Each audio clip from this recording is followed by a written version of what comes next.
It's time to take command with former NFL tight end Logan Paulsen and former Commanders beat reporter Craig Hoffman. It's the crossover event that, well, at least I've been waiting for. Welcome into the Take Command podcast. I'm Craig Hoffman. That's Logan Paulsen. And with us, Chris Gorres, who is my co-host on the Train with the Best podcast. Or if you're listening to this on the Train with the Best feed, welcome into the Train with the Best podcast.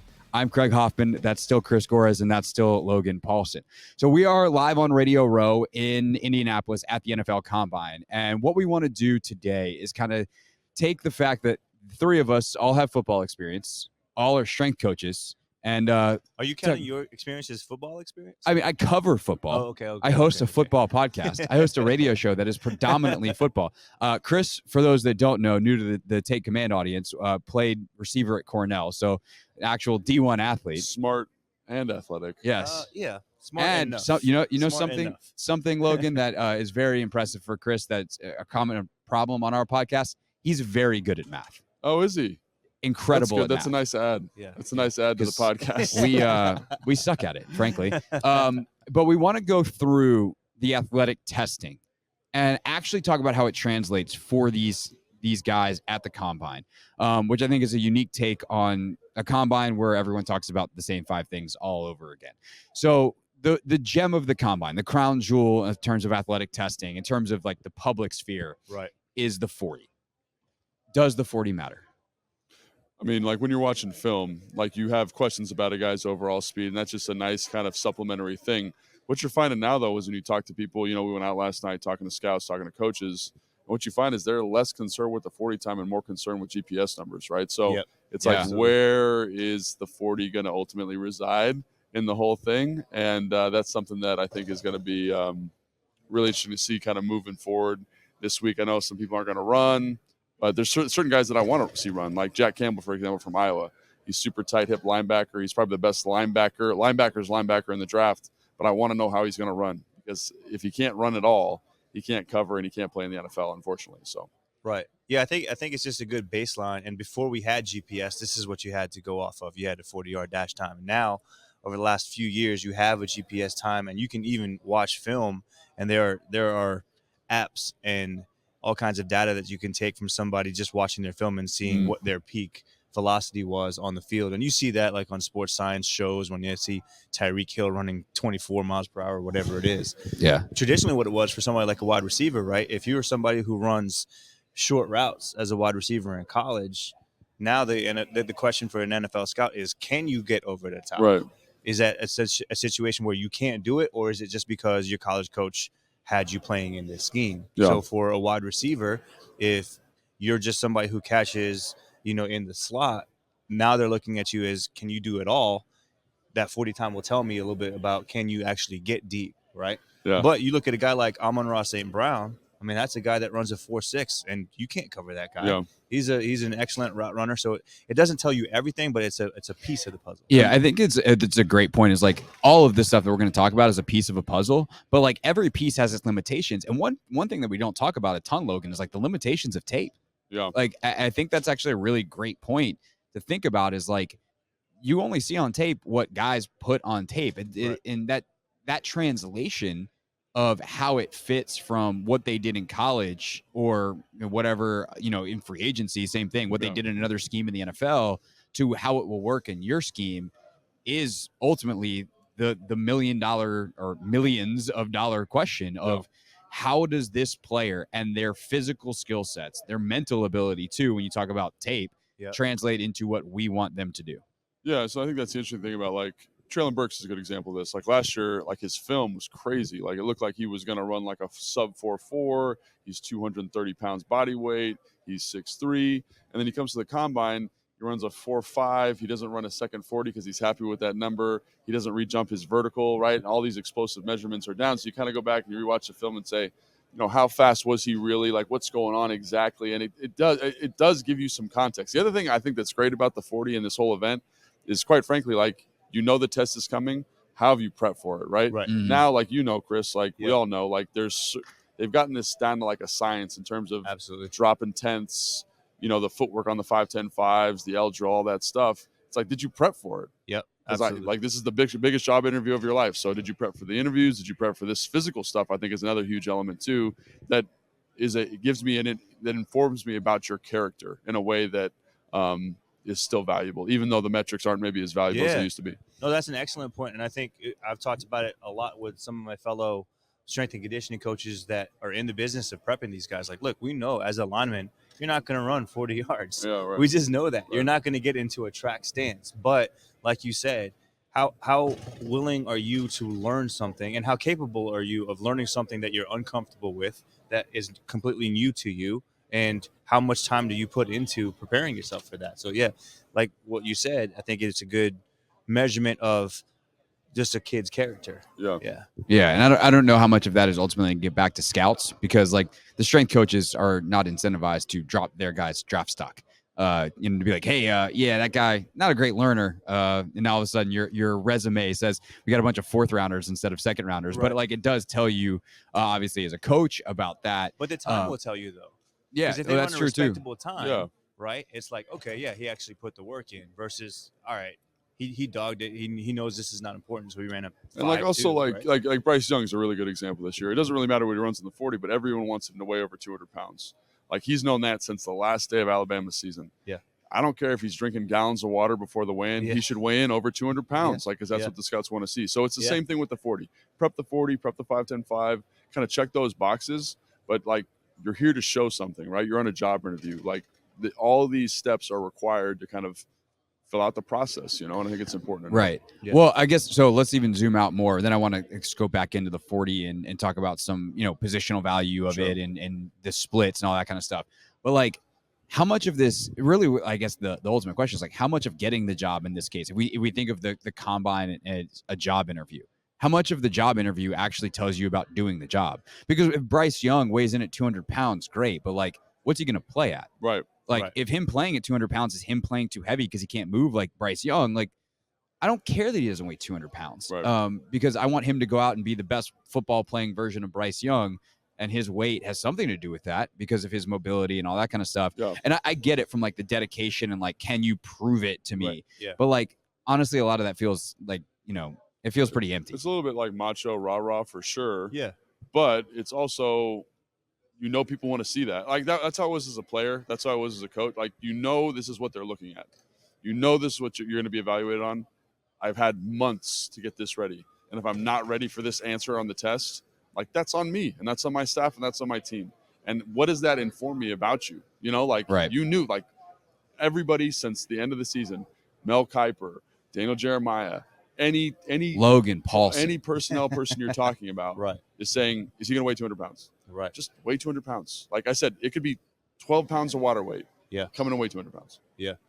Yeah, I think if you ask all 32 GMs in the league, you're probably going to get 32 different answers, or you might get the same answer, but they value it differently. Yeah, sure. So it's going to be dependent on the person that you're talking to. But at the end of the day, especially for somebody who's looking at somebody like a Bryce Young, you're looking at somebody who's going to be the leader of your franchise. Yeah. So every little thing matters, right? How do you hold yourself accountable to certain things? Because if you can't hold yourself accountable to weighing in at 200 pounds or, producing on a pro day, how are you going to lead a group of men in the huddle in a 2-minute situation, right? Like those are all things. And I also think that Bryce Young is unprecedented because he would technically be the lightest, smallest quarterback ever to be drafted first overall. Yeah. And like the last quarterback that weighed under, I think 195 that played significant minutes was like Seneca Wallace, right? Yeah. Mike Renner was talking about that. There's not a lot of people. Which, by the way, that podcast feels like it was a month ago. I know, doesn't it? Because you're in Indianapolis, babe. Yeah, that's what we're doing. But yeah, so I think that's part of it is you're kind of breaking expectations a little bit by being light. So if I can come in and be like a normal weight, like it just quiets some of that because like his tape is fantastic. Like we mentioned tape compared to whatever. Like I don't really care about his weight. He could weigh 175. It really doesn't bother me because he is a special football player. But I know there's some old guard scouts. The first thing they say to you, I was talking to somebody last night, they were talking about corners. I'm like, oh, he's too small to play. I'm like, he has the best film of anybody in this class. He's got like a dog to him, and he's like, I don't care, he's too small. So just erase some of those concerns if possible, and just quiet some of that old guard scouting complex and just say, this is what we're doing. Well, that's the thing, though, is like, I don't know. this is where the NFL sometimes drives me nuts. And I'll just, you know, NFL people can get mad at me. I don't care. Like some people just get caught up in these things that absolutely do not matter. And it's just like there is a market inefficiency to be exploited by old guard NFL stupidity. Like if you are a new GM, new scout, new coach, and you're willing to look past some of the things that do not matter, you can get players at a much cheaper rate, whether that's lower in the draft, less money in free agency, that are good or potentially even great football players, because other teams will write them off because of things that literally do not matter. Well, and I want to ask you about this, Chris, because like there are physical barriers to entry, and you see that with like there's thresholds, right? Yeah, like with like Olympic weightlifters, like they got short arms. Strongmen have long arms, right? There's all these, and corners who are under 6 foot tend to have a harder time, right? Yeah, so like there is something to that. Absolutely, yeah. And I think like quarterback hand size is like a big another one, right? Like offensive line arm length, right? Like that's a big one, you know? So I do think that is something that from like a coaching standpoint that needs to be acknowledged. Like you are not gonna ask. Yeah, so you can't coach your way. You can't. If I'm an NFL coach, if I'm an NFL GM, I can't coach somebody into bigger hands. I can't coach somebody into longer arm length, right? Can I coach technique? Can I get somebody's film? That's something else, right? And then also what you were saying about GMs, I think it depends on their job security, right? Like if I know that I've got a good secure position, I'm willing to take a gamble versus if I'm new to this, if this is my last year, I'm on the hot seat, I can't take this gamble. Even if I think that this kid is going to make this number not matter, if I take this gamble and it doesn't work, that's my job, right? So it depends on the job security there. Because you're going against history. Like even these old guard scouts who are like anti-analytics, like that's an analytic perspective. Right. It's like receivers under 5'9", historically have not done well. There's like a 60% fail rate. Now what I will say though is with all the rule changes, some of that historical data has got to be thrown out the window a little bit because we're not hitting quarterbacks the way that we used to. Right. So the 200-pound mark may not be it's still important, but maybe not as important now in 2023 as it was in 1993. And that's true of every position. Like receivers aren't having to deal with the same type of press rules, right? The holding rules are different. Offensive linemen or defensive linemen specifically don't have to deal with the run quite as much because it's a pass-happy league. So, you know, Will McDonald, the fourth from Iowa State, who's 6'5", 235, one of the best pass rushers in the class. Like, it's okay. You're not that worried about it because you're like, he's not going to have to be, you know, stop an ISO every single play. It's not as important because the game has shifted. So I do think that's a great point. The historical precedent has shifted pretty dramatically on some of these physical measurements. Yeah, no doubt about it. And that's the thing is like, you know, to go back to kind of the market inefficiency, like the question is, does the guy have the traits to overcome the one that he's lacking? So like if he has short arms as an offensive lineman, does he have the foot speed to make up for it? It's like, okay, you know, the arm length matters because I can keep a certain distance. Well, if my feet can make up for that distance, well, I'm okay. And it's like, that's where scouting becomes part science, part art, is like, can you separate out what matters, what doesn't? This number helps me identify this particular trait, and it matches with the film, and it matches with the analytic data in terms of like what a PFF might look at in terms of win rates and things like that. But the threshold thing is too, because like, you know, the old Mike Tyson, like everyone's got a plan so they get hit in the face. Like, okay, you could do it in the Big 12, you could do it in the ACC, but like, can you overcome that deficiency in the same way in the NFL against the world's best athletes each and every week? Like, again, it's an imperfect science. It's an art in that way. But I do think that there are opportunities, especially to bring this all together as the game evolves and as it changes, to find guys who are these hidden gems.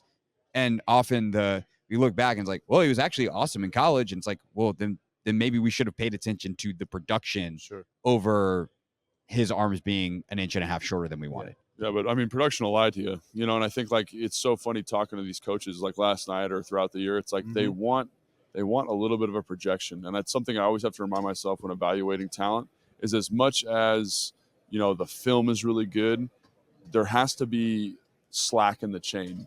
There has to be kind of opportunity for them to grow. Like there's a linebacker from Texas who's a converted safety, and he's super raw, but he's got long arms, he's tall, he's fast. And so when you talk to the coach, it's like, I love him because they see what I can coach him to, like you were saying, Chris. Right. I can coach him to whatever, like a starting caliber linebacker in the NFL. Yeah. And I think that that's something that we who look at the tape, and that's, to me, this is the perfect embodiment of the 40, right? We kind of bring it back full circle. It's like, does he have the physical characteristics to kind of project higher than what his film is showing? Does that make sense what I'm saying? Yeah, but and that goes to like the interview process and all that, and why it's just a part of the equation. Because if it's like, okay, he's got all the physical characteristics, why didn't he produce in college? You talk to the kid and you're like, you're not very football smart.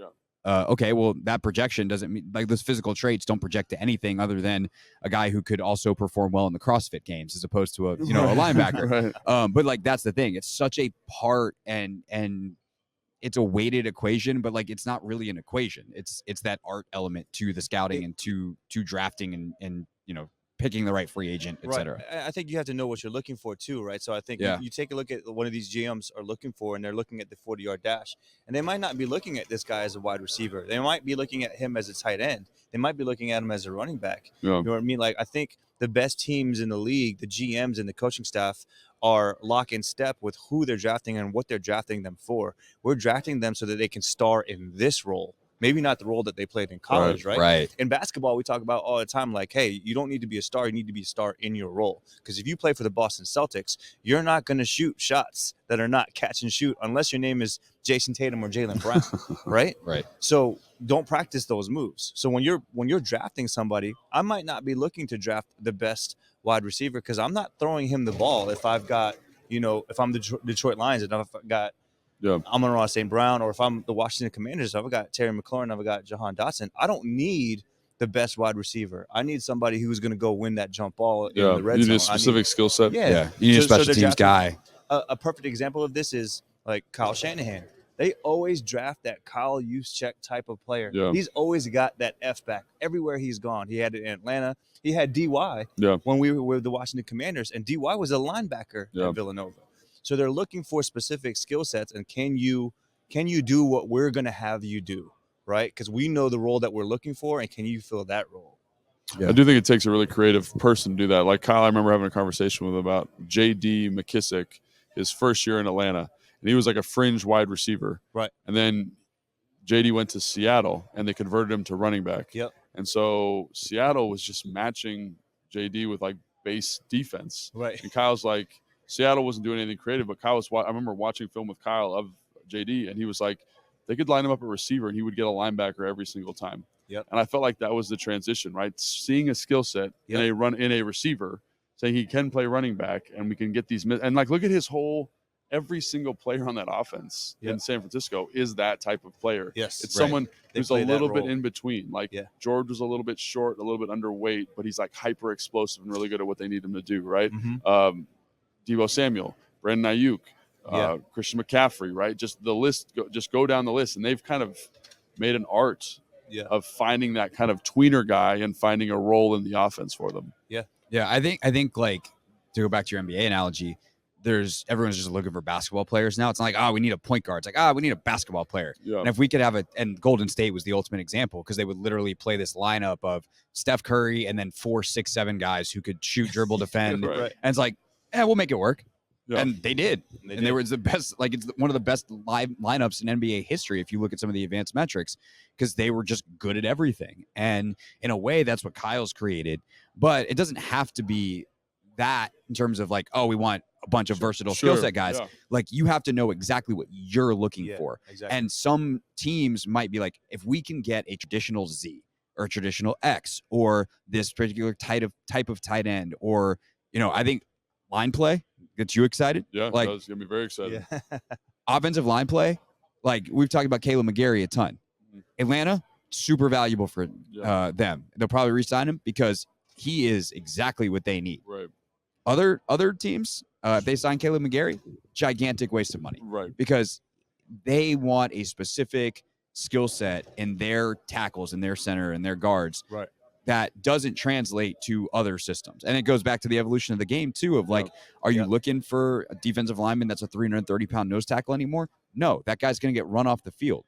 And I think you told the story in the middle of the season where Kyle with Vince Wilfork, did this with Vince Wilfork, where he changed personnel every single play. So Vince Wilfork had to run to the sideline, run back, run to the sideline, run back, and just gassed him. Like, that kind of stuff is going to happen more often now. Yep. But there's also value for funny, Jordan though. Davis in Philadelphia. Yeah, I was going to say, like, it's so funny because now, because of how the college game is, that bigger interior guy who can take a double team becomes more valuable because people are playing. We're getting into like football nerd stuff here, but they're playing softer coverage shells. Have you listened to our podcast? Right. Yeah. Softer coverage shells. They're not playing the +1 kind of in the box stuff. So that person who can eat a double team, be kind of in the dark arts of defeating run blocks is now getting pushed up boards, like the nose tackle from Michigan. Very not productive, big time athlete, but they're like that big body who can move like that. He's going to project to someone that in like a who's the head coach in with the Chargers now? Staley, who plays these soft coverages. He's a perfect fit because he takes the pressure off the linebackers to make plays and run and hit. So I think it's interesting how the league shifts in certain ways, and now I think they're kind of trying to shift back to like these this O lineman heavy league. It reminds me of a funny story that happened here at the Combine a few years ago. They were doing like an NFL Legends thing, and they were celebrating big Orlando Pace.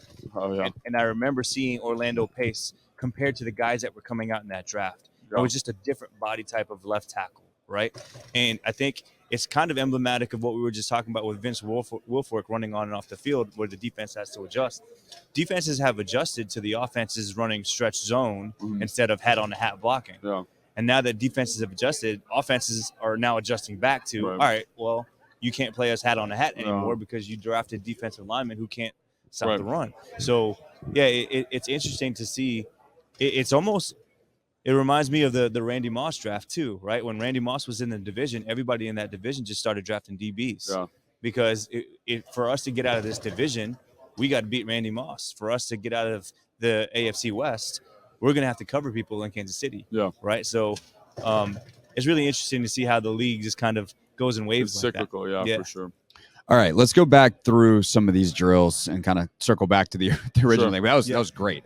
No regrets as we circle through the how this stuff really does affect the play on the field. But I think for the 40, the other thing that is kind of some people know, but like is not as well known is most positions are not actually looking at 40 yards. Like the 10-yard split is actually a pretty important metric and a huge measure of explosive power. And so like for an O lineman, never going to run 40 yards like you were saying earlier. Right. But like that 10-yard split tells me something about how quick you can get off the line, how agile you are. And so like that number, for instance, is important where they don't really care as much about the 40. Yeah, I mean, I think that's absolutely correct. And I also think, like with the higher body weights and stuff, like you don't expect them to have like great top end mechanics. No, they're not. Right. And they're not overly pliable. Traditionally offensive linemen tend to be slightly less explosive than defensive linemen. So you're looking for a very kind of niche specific area there. A guy that is good at absorbing force, and applying force at like slower contractile velocities. Yeah. So like the 40, the 10, like not a huge deal. Like with an offensive lineman, I want to see a good 10. If you want to just see it because it's a good athlete. Yeah. But I care more about kind of like the movement drills. How do they pass set? How do they do the bag? Of course. Yeah. all that stuff that they do kind of after. Yeah. After I think that's also more important. Stuff. But in terms of explosive power, like you always expect those guys to be just a tick lower than your defensive lineman, and that's just kind of stylistically like how they've been trained throughout their careers. Yeah. Yeah, I mean, defensive linemen get off the ball traditionally faster than offensive linemen do, especially if you're an edge guy. Like, that's your thing. You want to gain your advantage getting off the ball. So, for sure, that 10-yard is going to be important there. 5-10-5 matters a little bit there as well, just to see those guys stop and change directions. Can they get their hips around? Do they have that type of mobility? And then you just combining the two. I've always said that the 40 has to be combined with the 5-10-5 score. Because if it's within like a quarter of a second of each other, like for instance, if you run a 4.4, you should be right around 4.15, 4.2 in your 5-10-5. Oh, right? Really? Yeah, it's about 0.2, 0.25. That's what it should be. And then if there's something, if it's way off there, then there's something going on there. Yeah. Right. Either you have somebody who just doesn't have great top end speed, or they're all top end speed. Or it's like they're too tight in the hips. Like I feel like when I watch those other drills, that's the thing you're watching is just kind of how they, because you start the 5-10-5, you start like perpendicular to the line, Yep. right? So you're kind of working a big crossover step to start. Yep. And I always think that's really good and a good indication of how kind of laterally explosive the athlete is, which again, probably a little bit more specific to football. If you're in the sphere of things that are not very specific, it's slightly more specific. So that's always something I'm looking at with that is like, how tight are his hips? Yep. Can he open up? Can it get on that crossover, get out, decelerate, sink the hips, absorb the force? Because that is a thing. Like Jordan Davis last year, for example, he did some lateral movement stuff, and it just was not very clean. And I was like, that's a little bit of a red flag for me, because you want to see even those big guys just be able to bend a little bit, right, and kind of sink their center of mass. And that's really all you're trying to get. And like, so for example, DeJuan Jones this year, he's 6'8.5", he's 380. Like, he's not going to be as good as like a receiver, right, but I just want to see that he's got that club in the bag. Yeah, because that is something that he's going to need to do in pass protection. Yeah, right. Absolutely. So I'm always kind of like, it's maybe not the time, but also how it looks, how they move, how they accelerate, decelerate, super important. Yeah. Right. Which I always find interesting, because like, you're 100% correct. Like, and the coaches will go back and watch the tape. They'll literally be like, all right, let's put on the 5-10-5s and get the clicker out. And it's like, we like this, we don't like that. But at the end of the day, like, there is a time at the end of it. And so how they move can be something that you want to watch in terms of how it translates to the field. And but you know, sometimes imperfect technique, like we talk about this all the time, they don't take the touchdown off the board because your top end sprint mechanics weren't very good on a kickoff return. Like, you still scored. Right. And so like, again, like finding the balance of the science, the art, the everything. Like, okay, it was ugly, but he ran a 4.45. So that's will good. say, like, you can, when you're watching 40s, when you're watching 5-10-5s, when you're watching L drill specifically, the guys that look like they're running slow are usually the fastest guys, right? Because they're hyper smooth and efficient. Well, that's, I hate to say it, that's where guys like me come in. Dude, absolutely. And I want you to talk about that, because you've got the steps mapped out and everything. 5-10-5 is 5-10-5. Whether it's in my training facility, whether it's in a training facility like Exos in Arizona or MJP in Austin or here in Indianapolis, it's 5 yards, it's 10 yards, it's 5 yards. It's just like swimming 50 meters. Like, we know how many strokes you're going to take. Right. So here's what we're going to do per stroke. We know exactly how many steps guys are going to take, and it becomes a choreography. Like, hey, just go out here. Here are the dance steps. Execute the dance steps. We start off slow. We get them to do it in however many steps we want them to do it in. So in a 5-10-5, it's crossover, shuffle, swipe, 6 steps, swipe, sprint through. Yeah, and so you're saying crossover, shuffle to the first line, the first 5 without turning your hips. Right, and so that's everyone. Yes, so like when you're watching, like you'll watch like Aiden Hutchinson had a great 5-10-5 last year, and he is dancing. It's so smooth. It's an explosive first step, 1-2 touch, nice easy acceleration out. It's the decelerations and the turns that really like make that race. That's it. Yeah, because the guys who are going to run it ugly are the guys that are trying to run a fast time. Right. So they're over sprinting to the first 5. They're over sprinting into their second turn. Whereas we're telling guys, like, it doesn't matter how quickly you get to this line. It matters more how quickly you get off of that line coming off. Right. And sorry, go ahead and finish. But so 5-10-5 and L drill, they're becoming a little bit of a choreography, and the linemen are doing really well because they have those big, long steps. Yeah. And if we can just teach them, hey, this is only 2 steps for you. Right. You don't have to run fast. Just take 2 big-ass steps. Yeah.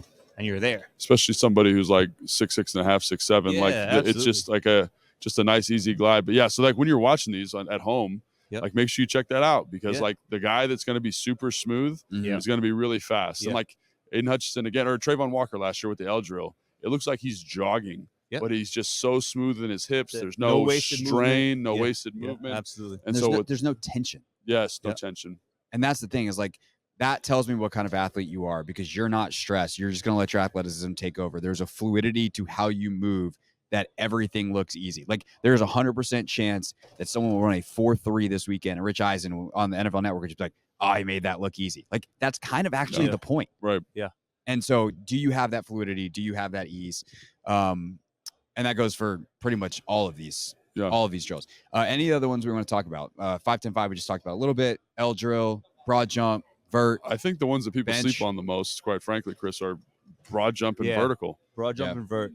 I think it's interesting for everybody.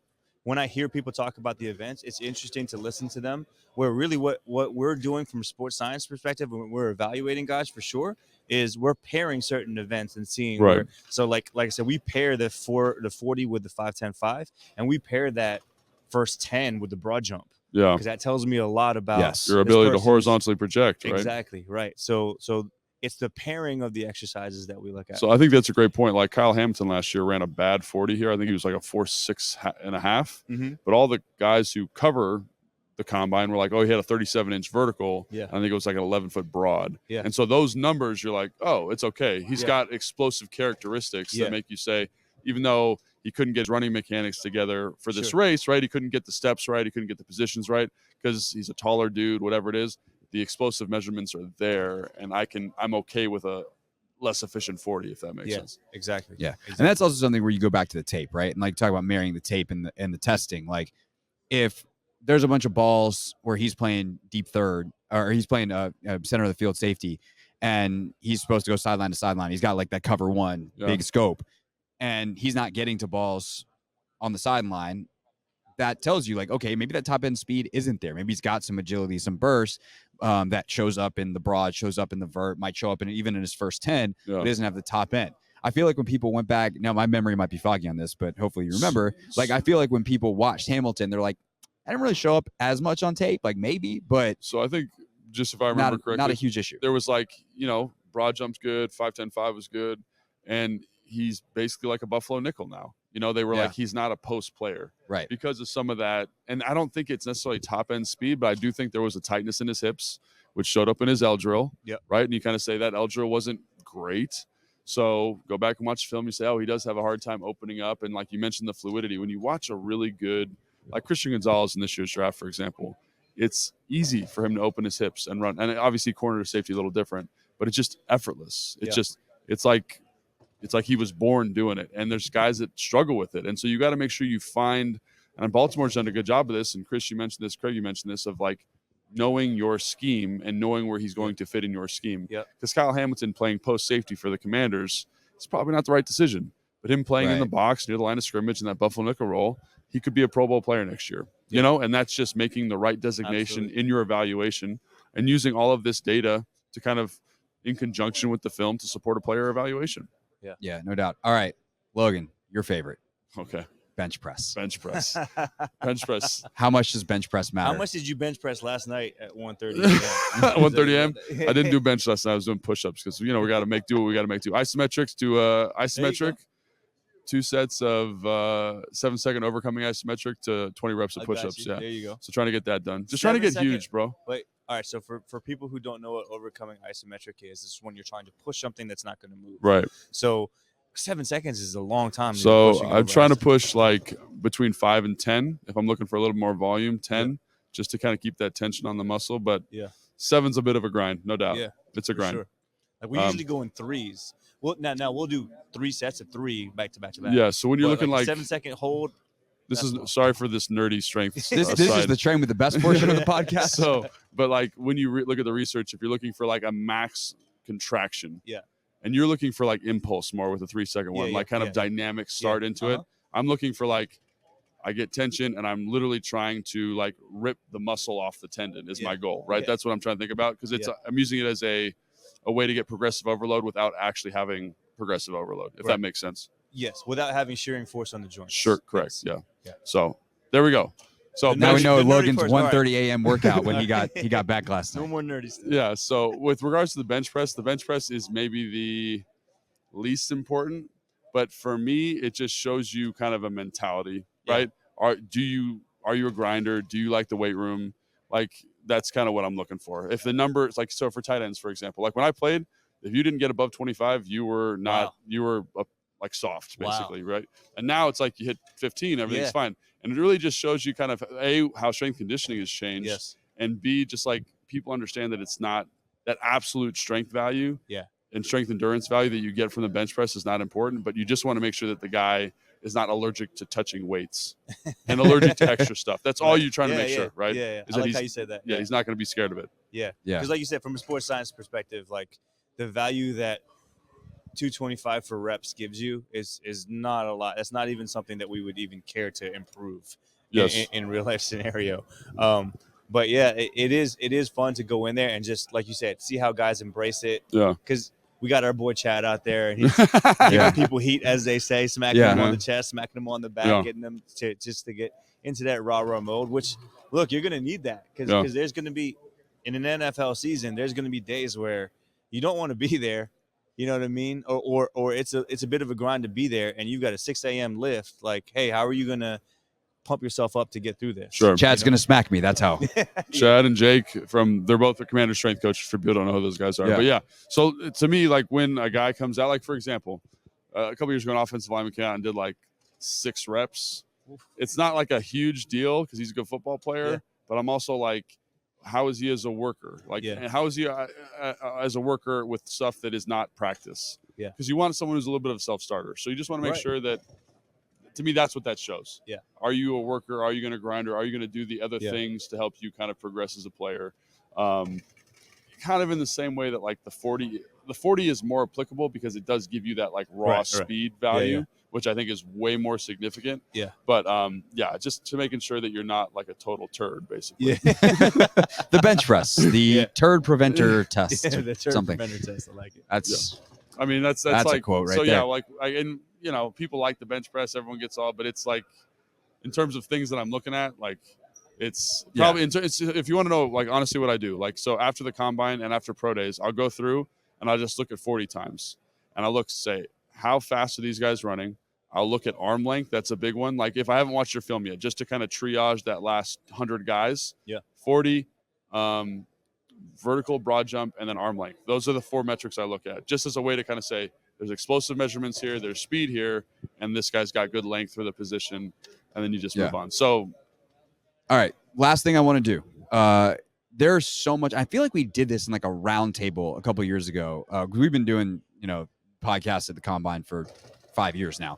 And I feel like when we had like our strength coach round table, we did something like this. But there's so much different or so much more sports science now. Like at the beginning, we were talking about the GPS data, right? Like, why do we need to run 40? Because we actually literally have play speed based off a chip that's in the shoulder pads of most players. And to be fair, some of that GPS data, like I do the combine prep for my agent every once in a while, right? Mm-hmm. And you'll get some crazy GPS data back because there is, like, I'm sure you've used it before. Like it has to sync with so the reason why we have it is because we can have a standardized measurement that everybody has to go through for everything, right? Because somebody can say, hey, my GPS said I ran 27 miles per hour today. And I'm like, no, it didn't. No, it didn't. You did not race Usain Bolt in football pads. But like you'll see that because there is it does sync to a server. Yeah. And sometimes that blacks out. Yeah. And so it'll measure that blackout as like an increase in speed. Mm-hmm. So there was a tight end I trained who legit had a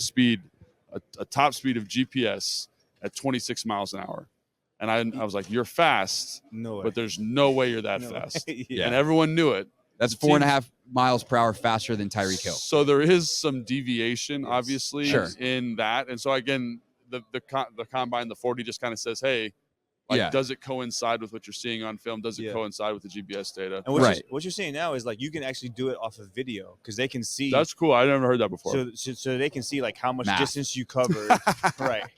Like on the screen, they see how much distance you covered, the time it took you, all that. So we don't even need the GPS anymore. That's crazy. Yeah. Well, I was asking a rhetorical question there, but now that we've dived into it real quick, because I know you got to go. But like, is there something that you wish they did here that would be a better athletic test than some of the stuff that's happening that has been the same athletic testing they've been doing for 40 years? So I actually had a long conversation with my agent about this because I was super into like what the rugby union's doing with like in the soccer leagues, the Premiership with the mid-thigh pull.